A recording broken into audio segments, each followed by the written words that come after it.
ಎಲ್ರಿಗೂ ನಮಸ್ಕಾರ. ನಾವಿವತ್ತು ಬೆಂಗಳೂರು ನಗರದ ಒಂದು ದೊಡ್ಡ ಸೆಂಟ್ರಲ್ ಜೈಲಿಗೆ ಬಂದಿದ್ದೀವಿ. ಇದು ಹಿಂದೆ ದೊಡ್ಡ ಸೆಂಟ್ರಲ್ ಜೈಲಾಗಿತ್ತು. ಈಗ ಇದು ಫ್ರೀಡಮ್ ಪಾರ್ಕ್, ಸ್ವತಂತ್ರ ಉದ್ಯಾನವನ ಅಂದ್ಬಿಟ್ಟು ಕನ್ವರ್ಟ್ ಆಗಿದೆ. ಇದು ಕೈದಿಗಳು ಒಂದು ವಾಸ ಇದ್ದಂಥ ಸ್ಥಳ. ನೋಡಿ ಹೇಗಿದೆ ಅಂತ. ಇದೇ ಕೈದಿಗಳಿಗೆ ಕಾಟು, ಒಂದು ಕಂಬಳಿ ಕೊಡ್ತಿದ್ರು. ಆ ಕಂಬಳಿ ಹೊತ್ಕೊಂಡು ಇಲ್ಲೇ ವಾಸ ಇರಬೇಕು ಅವರು. ಸುತ್ತ ಗೋಡೆಗಳ ನೋಡಿ ಹೇಗೆ ಹೈಟ್ ಇದೆ. ಹಾಗೆ ಬನ್ನಿ ಮುಂದಕ್ಕೆ ಹೋಗೋಣ. ಸುಮಾರು 200 ಜನ ಕೈದಿಗಳು ವಾಸ ಇರುವಂಥ ಒಂದು ಸ್ಥಳ ಇದು. 200 ಕೈದಿಗಳು ಇಲ್ಲೇ ಅವ್ರನ್ನ ಸೆಲ್ ಥರ ಮಾಡಿದ್ರು. ಅವ್ರು ಇದ್ದಂಥ ಸ್ಥಳ ನೋಡಿ ಹೇಗಿದೆ ಅಂತ.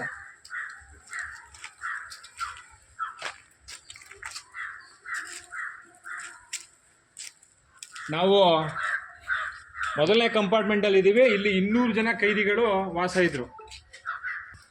ನೋಡಿ, ಒಬ್ಬೊಬ್ರು ಕೈದಿಗಳಿಗೆ ಕಾಟು 6 ಅಡಿ 7 ಅಡಿ, 3 ಅಡಿ ಅಗಲ ಬರ್ತಿತ್ತು ಫಿಟ್. ಇದು 7 ಅಡಿ ಹೈಟ್ ಇದೆ. ಇದೇ ದಿಂಬು ಅವ್ರಿಗೆ, ತಲೆ ದಿಂಬು ಅಂತೀವಲ್ಲ, ಕಾಂಕ್ರೀಟಲ್ಲೇ ಮಾಡಿರುವಂಥ ತಲೆ ದಿಂಬು. ಇದೇ ಕಾಟು.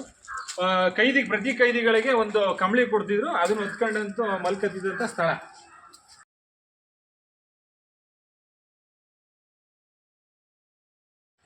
ಕಠಿಣ ಶಿಕ್ಷೆ ವಿಧಿಸಿದಂತಹ ಕೈದಿಗಳ ಸೆಲ್ ಇದು. ನೀವು ನೋಡ್ತಾ ಇದ್ದೀರಿ. ಬನ್ನಿ ಒಳಗಡೆ ನೋಡೋಣ. 10 ವರ್ಷ 15 ವರ್ಷ ಕಠಿಣ ಶಿಕ್ಷೆ ಆದಂತಹ ಕೈದಿಗಳನ್ನ ಸೆರೆಮನೆ ವಾಸ ಅಂತ ಹೇಳ್ತೀವಲ್ಲ ನಾವು, ಆ ಸೆರೆಮನೆ ಇದು. ಸದ್ಯಕ್ಕೆ ಇಲ್ಲಿ ಯಾರೂ ವಾಸ ಇಲ್ಲ.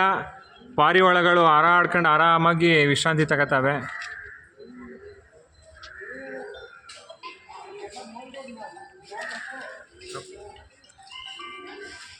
ಸುಮಾರು ಒಂದು 30 ಸೆಲ್ಗಳಿವೆ ಇಲ್ಲಿ.